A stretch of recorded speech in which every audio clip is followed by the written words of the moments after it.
to the Bayview Podcast with hosts Andrew Clark and Chris Emery. This is designed to be a discussion on all things life and faith. We hope this serves as a weekly resource and encouragement to you.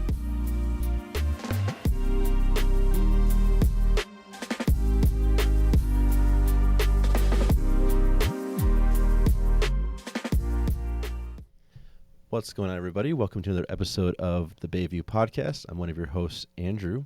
Joined as always, not as always. Not as always. We skipped last week, but Yes. Chris Emery. I literally was getting ready to say, man, I missed you, man. Yeah. Because you were gone the week before. Yep. Because you and your wife welcomed in a new little girl. Yep. Good times. And then I was out of town last week. So it isn't not as always. Yeah. But I was thinking of this. Do you have one parenting tip that you would have given if you would have been on our parenting podcast? Yes. I can't speak as to where we heard this. We heard this from someone else, but this probably applies more as your kids get probably into, early teenage or through teenage years. No matter how bad the situation, no matter what you're dealing with, my wife and I was always pause and we would ask each other this question: is this worth losing them over? Mm-hmm.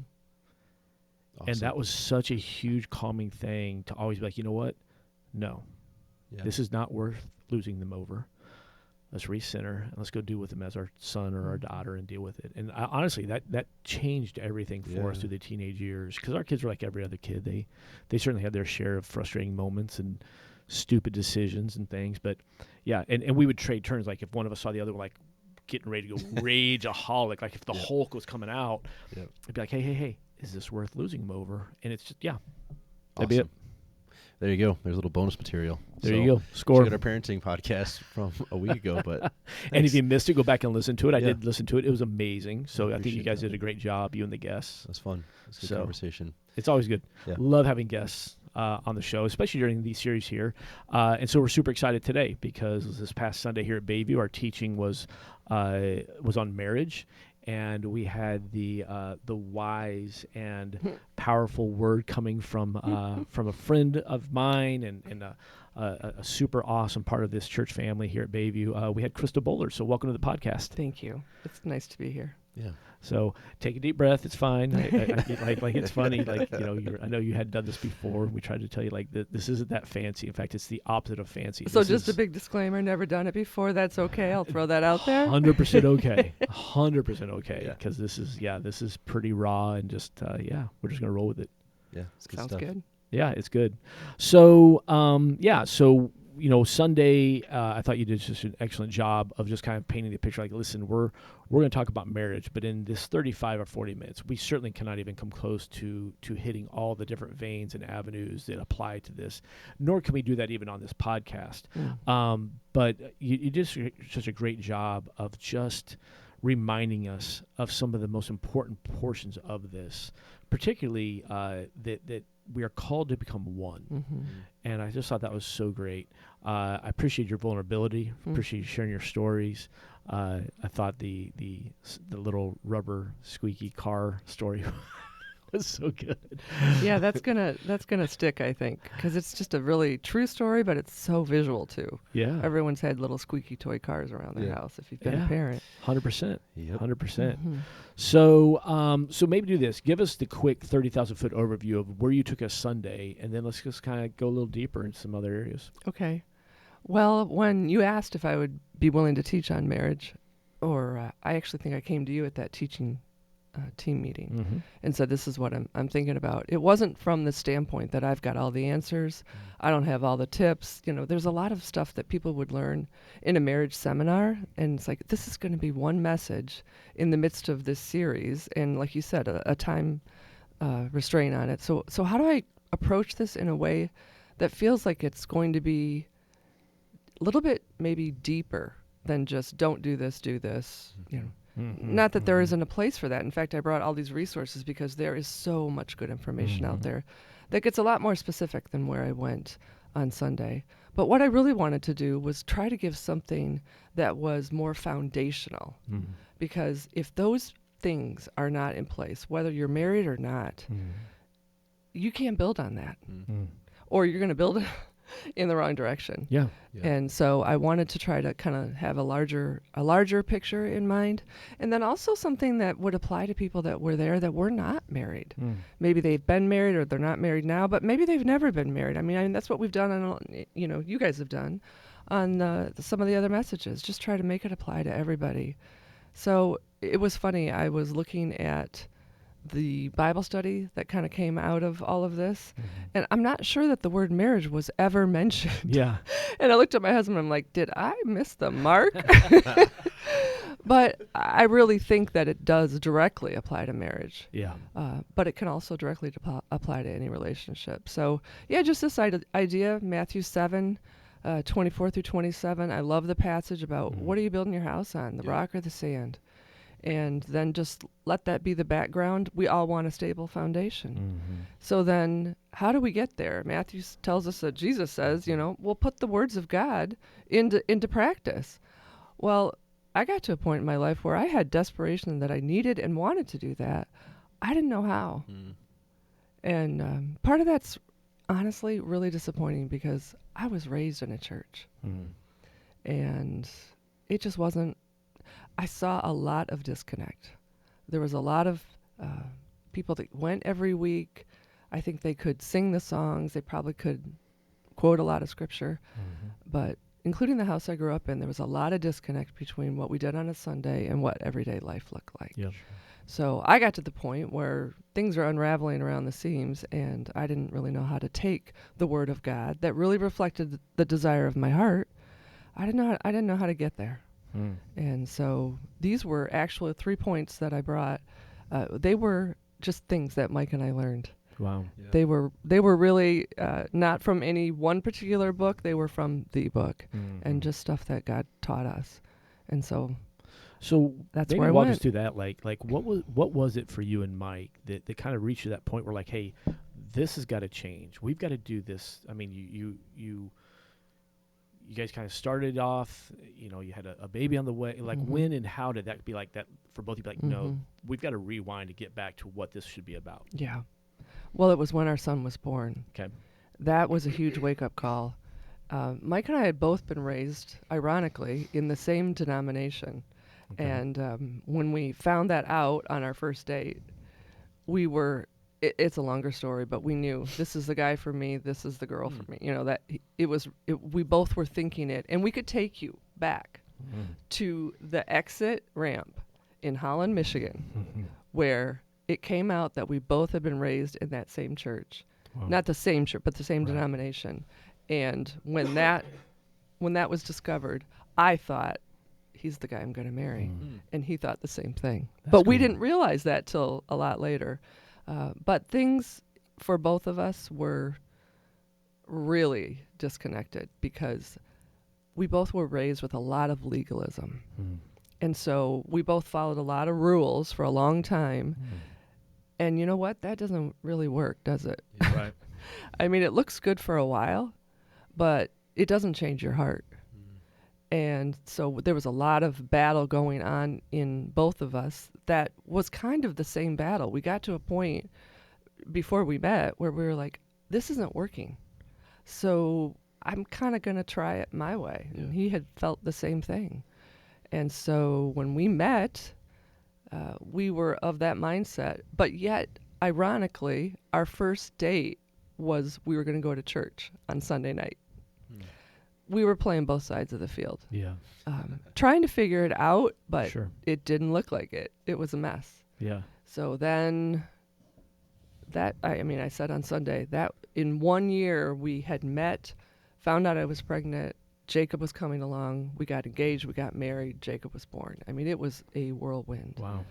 But we both found out. And we said, we knew we loved each other. It was just, it only had been 2 months. Yeah. That seems a little crazy, but God was working something out for our good and his glory. And we ended up finding out that we were pregnant and said, okay, we're going to get married. We're going to do this. I mean, that's a really crazy thing to think back on because we really had no clue. But it was also the very thing that God used. Yeah. He He was so faithful. We did not have any idea what we were doing. And we didn't understand grace at that point. And we didn't have regular church attendance going on or regular followership of Christ on our regular everyday life. But we knew that God was real. And that's all it took. That was the seed. And then we just both started. This is a crazy story. So we're living in Holland, Michigan at the time. And then Mike starts looking for a job about 6-ish months after Jacob was born. Because the job he was traveling all over the country. He wasn't home, hardly at all. And so I'm home, staying home with Jacob. And it was a lot of quiet time. Although Mike and I were just talking about it, it was a sweet time too. I don't know, somehow God was already kind of making himself known. So he ends up finding the job up here in Traverse City. And we didn't know anything about Traverse City other than that's where people go to vacation. Right. And I ended up mentioning it to this older woman that had been kind of a mentor when I was at Hope. And she found out that we were going to be moving up here. And she said, you know what? You got to go to this church. And it was Faith Reformed. And she said, the reason I want you to go there is that the senior pastor was Lamont, which was her husband. They were roommates. And I'm like, okay. So we come up here, we go to Faith, we meet a ton of Christian young families that we're still friends with to this day. Wow, so good. And that's the church where we started to understand grace. That's awesome. Yeah. So was the pastor at that time, was that Warren Burgess Yes. at the time? Yes. Yeah. Oh, such a sweet What an man. Yeah. And so wise. Yeah. I had the opportunity to know him in his later years and spend some time even at his home. And Okay. Wow. Yeah, hearing from him and just his wisdom and Yeah. yeah. He was wonderful. Incredible man. Yeah. So we ended up attending there, and it's funny, when we moved to Traverse City, we thought, we don't know anybody. This is not going to be our forever place. Mike's family was down in the St. Joseph area. My family was in Lansing area. And here we are still. Here you are still. Here you are still. Great place to raise a family. Yeah. Great place to fall in love with Jesus. Yeah. And so you've been married 36 years. Yep. I've been married, it'll be 30 years this coming July. Congratulations. Andrew is just on the other side of 10 years, is that right? Yeah, it'll be 12 in August. 12 in August, okay, Great. so you're coming on 12. And so we've had no issues that whole time, right? Yeah. Just rocking and rolling. Just smooth Wow. sailing, baby. I knew you guys were like a little notch above the Wow. holy factor. Then. Yeah, wow, no kidding, right? Yeah, in fact, I appreciated, where you took things even Sunday, like, hey, listen, I'm just going to talk, we're going to talk about conflict. And it's funny because Andrew and I do a fair bit of, we do a lot of premarital counseling, and we even do some marriage counseling, as long as it's within our pay grade kind of capabilities. But it obviously hinges around, typically, as you and I have talked, it hinges so much around conflict and communication. Yep. Conflict and communication, and then you throw in expectations and disappointments and all the things that come into play. And I appreciate, I read a book from an author named Andy Andrews a while back, and he tells a story of an old man that saw this young couple sitting in a diner. And he asked them questions. He said, "Are you married?" They're like, "We are." He goes, "You're having problems, aren't you?" They're like, "How'd you know?" Oh. He goes, "You're married." Oh. I didn't have to know anything else. You're married, right? And so, not to say that everybody's marriage is just a struggle, but man, there are just so many times. As we know, marriage takes work. Marriage takes sacrifice. In fact, I remember being at a wedding years ago for one of my nephews, and I'd never heard it said this way or thought of it this way, but the pastor doing the ceremony said, "Do you know why we do this at the altar? Because marriage is sacrifice." I'm like, whoa. Yeah. Like your mind blow emoji. Yeah. So simple, yet how did I miss that all these years? So, so I mean, I think we all have plenty of stories of conflict, of the lows, the highs. So, what are some of the things, like you mentioned, Sunday, we couldn't go super deep there. What are some of the things that maybe it's like, all right, to get to 36 years, to get to 12 years, to get to 30 years, what are some of the foundation laying things that we've learned? Or if maybe we could even hey, if I could go back and tell year one version of us this almost, what are some things that just stand out to you guys? The big one, I think, for my wife and I that we've talked about a handful is there's a lot of stories I felt like we were told that was almost like marriage gets harder. Like almost like, oh, year 7, it all falls apart. Year 5, you know, if you get to that point, like there's always like these milestone years that were like, okay, if you make it to 10, and I think I believe she would agree with me on this. It's gotten better, but I think that's come from the effort put on both sides. Not saying it's perfect and that we don't have our issues, but I don't know. It's almost like I would go back and tell myself and tell us that, like, hey, this is a good thing. I don't want to pick. I'm trying not to make it sound like it was painted like marriage was like a bad thing. It just was. I feel like people were so quick to speak to the negative that almost made it feel like, okay, we're stepping into something that's going to be, it is the hardest thing we've ever done, but that doesn't mean it's the worst thing we've ever done. I don't know if that makes sense, but that was just like, I feel like I would remind myself, let myself know, like, hey, this can get sweeter. This can get better. There is something that, like, this is a really special time as long as you're both willing to continue to grow and pursue God first. And that idea, that I spend a lot of time with couples saying now, like, you will love each other better when you love God more. Absolutely. Like there is something real about that. Like if you are both on the same page of like pursuing God, this will just get sweeter and sweeter. Yeah. And I think I would remind myself that of just let us know, like, pursue God, and this will age like a fine wine. It really will get better. Well, it's that old marriage triangle that you've maybe seen in some books where it's like, you know, you got God at the top, then the husband and wife, and the tendency is like, well, let's grow closer together, and then somehow through that we'll get closer to God. But the reality is, if you both are pursuing more of Him, not only growing closer to Him, what are you doing? Now you're coming closer together. I just love the visualization of that it is about pursuing Jesus. And I think my wife and it took us a little while, and I agree with you, like sometimes there are doomsdayers out there. Like I couldn't figure out that either. Like, why is there so much negative, you know, well, get ready. I remember people saying how tough the first year would be. Oh, the first year. We had an awesome first year.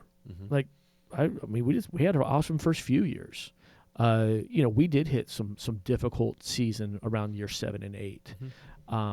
And a lot of it comes back to the thing we've clung to for the last, 22 years, is that just because she's a believer and just because I'm a believer, it doesn't automatically put Jesus in our marriage. That's good. And so we've had to work hard over the last 20 plus years. How are we intentionally putting Jesus in our marriage? And making that something that we make happen on purpose rather than just assume we'll be fine because we both go to church. That's just such a big miss. So for us, that's probably been one of the biggest transformations that helps everything else flow out of that. Yeah, I absolutely agree with that. And unfortunately, I came from a situation where marriage was not a good thing. It was, my parents ended up having a lot of problems, and it just was really difficult, and they ended up divorcing, and there was unfaithfulness. It was just really hard. So there wasn't, even though they were both believers and very fervent church attenders, there wasn't this Jesus in our marriage thing. And so for Mike and I guess that was part of why we were like, we got to get this figured out. We've got to understand this God piece, because we did have a lot of stress that first year because we barely knew each other. We had a baby. We're trying to figure it out. Mike needed to get a different job. There was just a tremendous amount that was kind of on our plate. And thankfully, and by the grace of God, we had a really good first year because we really truly liked and loved each other. But functionally, I'm still trying to figure out who I am now as a wife and mother. He's trying to figure out who he is as a husband. And the best thing I have to look at is a broken relationship from my parents. So we just had to kind of hit reset and start all over and figure out who Jesus is, how does he come into our marriage. And it was very intentionally that had to happen. And thankfully, we were both responsible people. We kind of had that going for us, right? Because then we could say, we have this baby, and so we need to become responsible and figure out how to become not only husband and wife, but parents. And so figuring that out, and then each of us taking that very seriously. And then I can remember the point at which we were learning, growing, we're attending church on a regular basis. We're taking some great Bible study, overviews of the Bible that's just really helping us understand the story of grace that's woven throughout the entire thing. And then at one point, we were doing all that together, but then at home saying, how about if we start praying together, other than dinner? Yeah. How about if we actually make it a pattern, a habit that we just switch back every other day before we go to bed or before we go to sleep, we pray. The other one prays, and then we just go back and forth. And I really think in the very beginning that was uncomfortable. I think it was a little bit of a strained thing, and there was a little bit of not reluctance because it wasn't right or good. It just like, it was vulnerable. But I think that was just laying another piece of laying that really great foundation. 100%. And then we finally stepped beyond that and said, okay, how do we do some kind of Bible devotional type thing together? It doesn't have to be long or whatever, but just adding that in. And so as I was sharing with you guys before we started, we have breakfast together, and then we take some time. Now, we're both retired, so this is how we do it now. But we have done this throughout the years when we both were working. Yeah. Figure out a time to put it into place, into your life and your schedule. And so we will do a short devotional together, have a little bit of conversation around that. And I think we've picked a really good one. I brought it here. Okay. It's Paul Tripp. He's one of my favorite. This one is called New Morning Mercies, and it's just one page. Okay. But it is the gospel through and through, and then it is, how does it play out in your life? I love that it is clearly a war-torn, this is awesome, right? That's got battle scars all over it. Yeah. Doesn't it? Oh, yeah. I love that. Yeah. And Paul Tripp's such an awesome contributor to so many things. Well, what I yeah. love about him is there's such a depth and breadth to his teaching, but it's just it's so easy to understand. Yeah. It's so practical. Yeah. So for those of you listening or watching, it's called New Morning Mercies, and we'll make sure there's a link to this in the comments in case you're interested to know more about that. Yeah. I think we've probably done this, I would say at least 6 times, It shows. And then we'll take a break, like especially around Advent, we'll do something else. Or this year we're actually doing a different devotional by Paul Tripp, but he wrote a new one. I don't know, I just can't recommend it highly enough. It's fantastic. Super I've good. bought it and given it away as gifts. I hope nobody ever gets it and goes, what's she trying to tell me? But it's so rich. Yeah. That I love sharing it. Yeah, I recommended it to a couple people this past year. Like it's incredible. Yeah, and some of the people I've given it to have just, not really been familiar with his writing, but just needed that little piece in their marriage, and they've just been really grateful. Yeah. So, highly recommend it. So good. Yeah. Well, I like what you said, and I think that this is probably a common vein based on our conversations. That like if you're listening and you're like, okay, we want to do this, like that's what I'm hoping that there's, and you may have been married a couple years, you may be listening and you're married 20 years. You're like, no, we want something different. We want to, a newness of some sort. Yeah, you can hear all of what some of the others are doing. It sounds like, wow, that's a lot to tackle. I would say this, you guys, I don't know if you guys agree or not. I would say step 1, start praying together. Yep. Yeah. Just start there. Yep. Don't make it long and awkward. Right. I'm not talking about over dinner. I'm not talking I just start. Just start. And I like the alternating. That's how my wife and I started as well. We alternate and we pray and, and then we, sometimes even talk about some things on the back end of but just start there.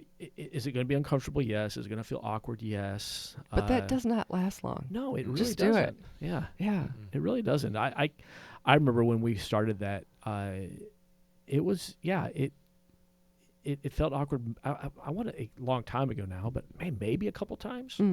Right. And I was like, wait, this is what we do. Yeah. And the only thing now that I think is a problem with it for us is trying to remember who prayed last night. Wait, no, it's your turn. No, I prayed last night. Remember who I prayed for this and that? You need to get like a little magnet with Mike and Krista. Like you move the magnet each, to let them know. Oh, yeah. All right, so we've got that. We've got, yes, I think reading books together. I don't know if I've shared this on the podcast before. One tool that was passed to my wife and I years ago was if there's a book we want to read together, like there's a lot of different other books. I've thrown his needs, hers needs out there to a lot of people, just understanding each other. There's other books like that. A pattern that was given to Dory and I was find a book and then get a pink highlighter and a blue highlighter. Oh, yeah. And read the same chapter together, alternating. So one of you read chapter 1 first, say it's my wife, and then highlight the things in that chapter that jump out at you in pink. Then I would read it, and I would highlight the things that jump out at me in blue. And then together we go back to the chapter, and we see what's pink and blue I've and never purple. heard about that. And then you see, like, wow, this is important to her, me, and both of us. That's great. And it really was cool to begin to understand each other that way. And we haven't done it in a while now. We'll probably do to kind of jump back in and maybe do another book like that. But yeah, just another way. None of these are surefire tips. This is not tips and tricks to a healthy marriage, but these are options and things that maybe we learn from. So I would highly recommend that. So reading. while we're still talking about this, can I plug one more book? This 100%. is called Marriage, and it's by Paul Tripp again. I sound like a broken record, but it's so practical. But this book, I think, would be a great book to bring a pink and a blue highlighter to for a couple.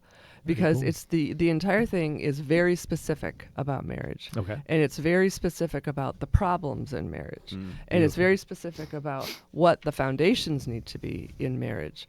And so I just think that if you're in a situation, and even if your spouse isn't willing, what we're talking about, praying every day for your spouse, that can be done if it's just you praying for your marriage. This book, if your husband isn't interested, your wife, whatever, this book would still be something that I think you should, along with reading the best book of all, the Bible, that you bring this. But it's where I got some of the information. It was actually kind of interesting because I kind of had a sense of where I wanted to go, and then when I found this book, I'm like, oh, I should just read that as extra help.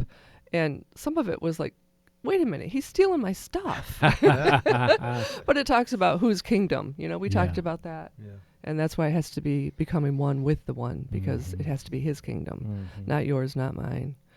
There's a good chunk in here on confession, which we talked about also. So anyway, that's just a great one. Again, that'll be in the references. Yes, we'll make sure that's available. Yeah, I mean, there's just a lot of books I brought here that are just, these are foundational how we grow kinds of books.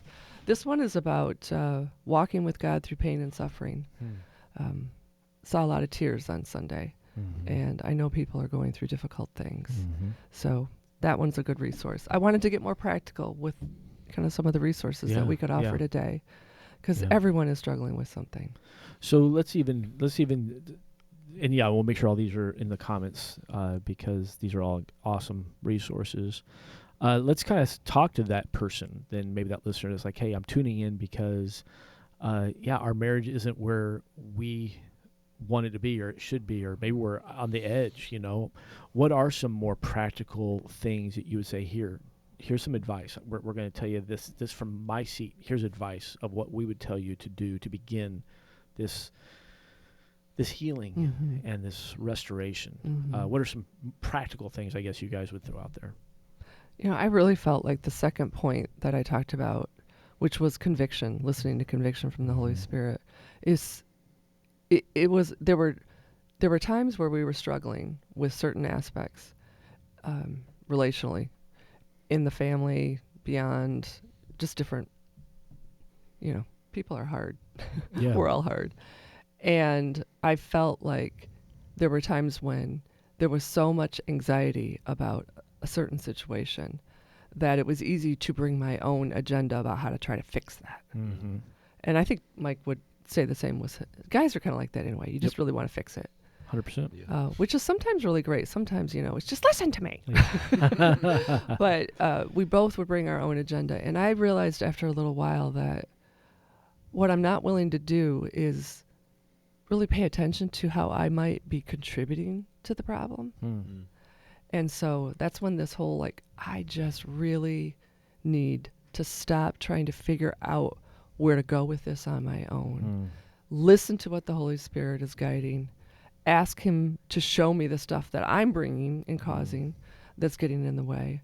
But also then just lead us together to figure out, okay, next steps. And in that, though, sometimes the hardest thing in the midst of a marriage is to take your focus and attention off the issues you see in your spouse. Because we're so good at that. Like, well, you know, you're being selfish, you're being short, you're being irritable, you're being nagging, you're being, you. And I think a couple weeks ago in a message I mentioned that during this intense marriage thing my wife and I attended, they said remove the you statements from your disagreements, which impossible, almost feeling like I need to tell you, I need to tell you, but I love what you're saying, and that's where it's still, you know, there's good days and bad days, but that's the humbling and submitting, right? Yes. Deny myself, pick up my cross, and that is, okay, listen, I can't be responsible for what the Holy Spirit is telling my wife. I can only listen to what he's telling me. And so I have to listen, right? Where am I? How am I love what you said. How am I contributing to this? Yeah. And it's very hard because I know from a place of pain and then maybe a place of bitterness and then ultimately a place of resentment, it's very difficult to backpedal out of that. In fear. I think so often fear drives us in these things where it's like, I'm really scared about this not working or not turning out, or what are we becoming, and just the fear prompts you to just try to control. What if I do this and my spouse doesn't? Yeah. Like who's going to tell them they're wrong? Right. And like, there's this fear. And so I think that's a huge one. Yeah, I love that. The conviction, I love that you called it a gift. The conviction's a gift from the Holy Spirit. I have had that experience so many times. That is a rare statement made in church. Usually, it's the other way around. Conviction is the heavy, welder's hammer coming down to destroy you. And no, that's condemnation. Yeah. Conviction is such a gift because God has given us so much through Christ, in the freedom to be able to express that in our marriages, in other relationships, to not have it be about our own little kingdom. There's just so much that he has allowed for us. We're not chained to sin anymore. And all those are sinful reactions. And he's given us an option. Yeah. He's given us an option to grow and to become something that is not just our selfish selves. That's right. And so that once I finally realized some of that, it was like, this is so good. Yeah. And I can't change my heart. I can't change my mind. He can, and he will. One of the things I think that I'm a very precise, I'm trying to think of what some words my husband would say, thorough person. And the careful words. Honestly, my selfish side, it's hard for me not to be right. And it finally got to the point where I need to make sure I'm judging that accurately. Because what if I'm not being right? And the Holy Spirit was a huge help on that. And then finally get to the point where, is it more important to be right? Or is it more important, even if I am right, to not have to be right? And just trust God and be quiet and let God work in me and in this situation. That's right. And he does. I think one of the hardest things in marriage and any kind of relationship is really waiting and trusting. We just want things done now. We're the instant gratification society where, that's our human condition. Press the button on the microwave. That's not how God works. And to finally get to a point, I could cry right now, because there have been long seasons where we have had such difficulty in extenuating circumstances beyond our marriage, but they impact our family. 100%. And got to a point where I'm like, I gotta let go.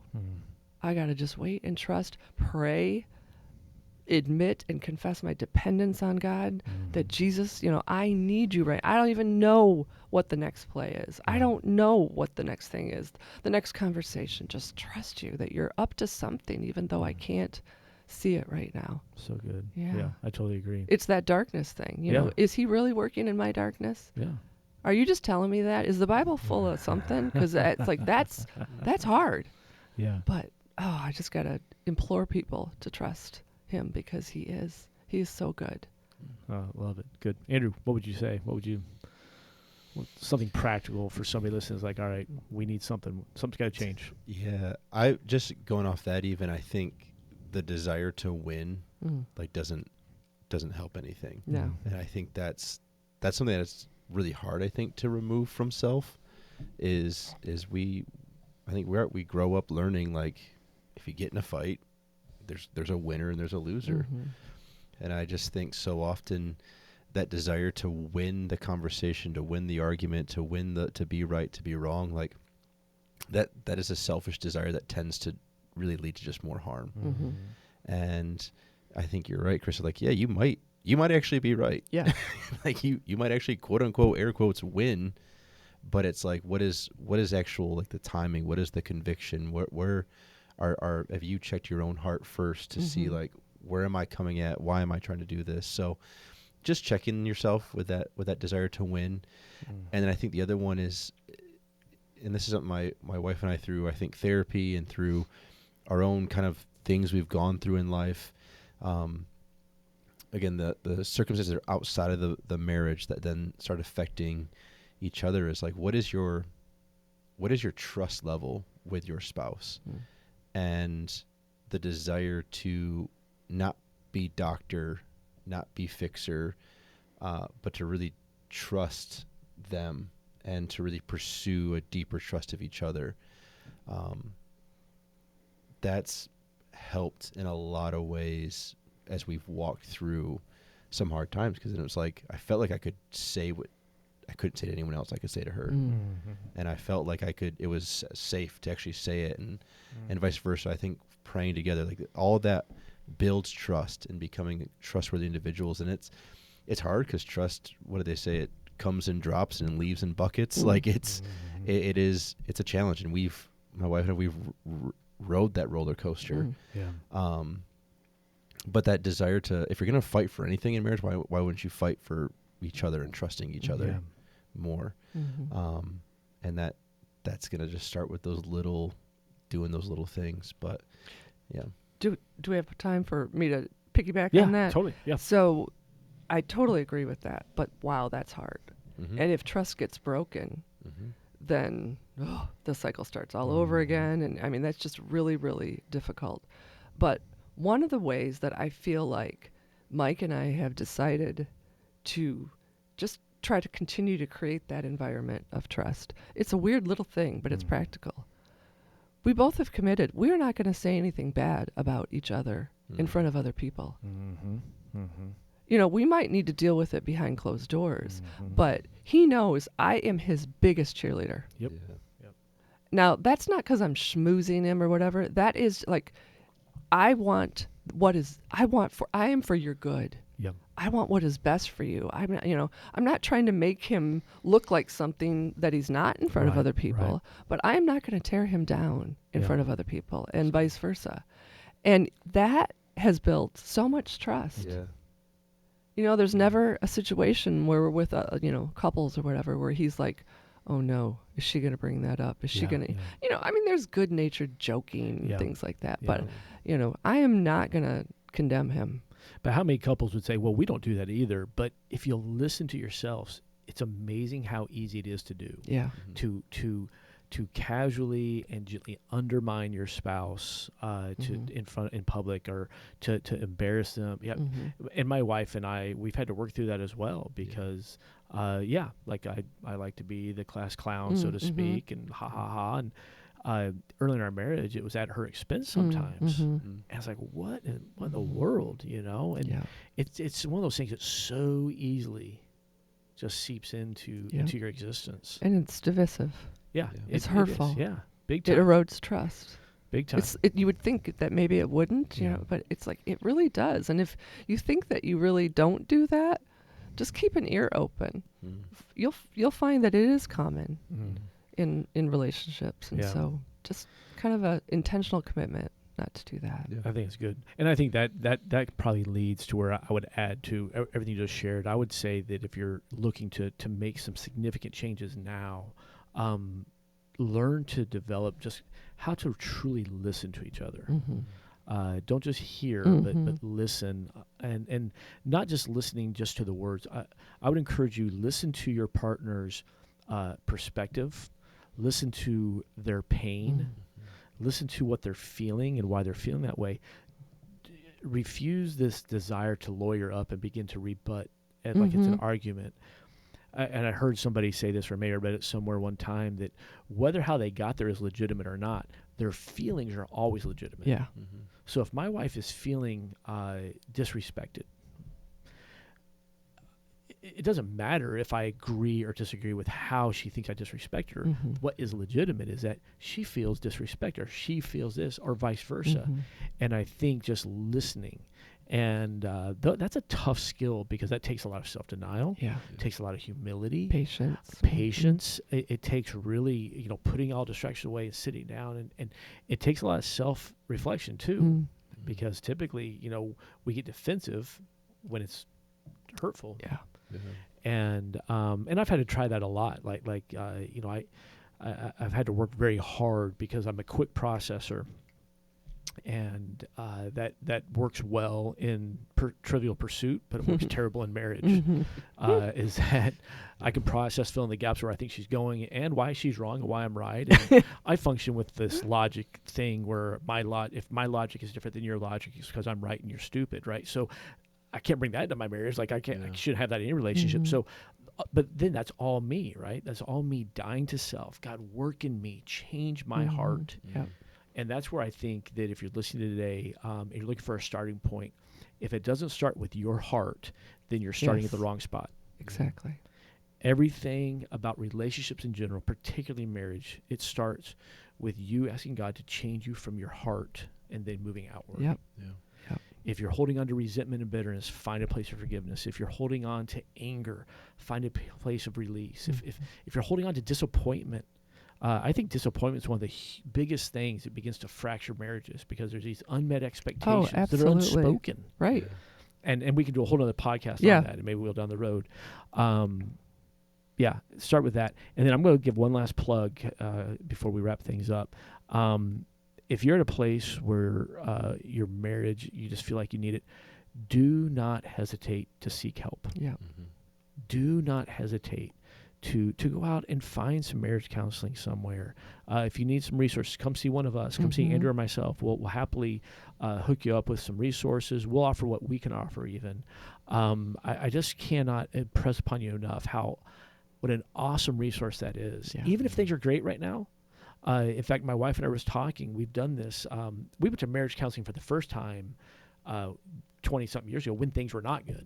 We had to get there. Kind of had to save our marriage. We've gone several times since then just for maintenance. Yep. Just to go in for that checkup. We'll do 3 or 4 sessions and be like, hey, it's just time.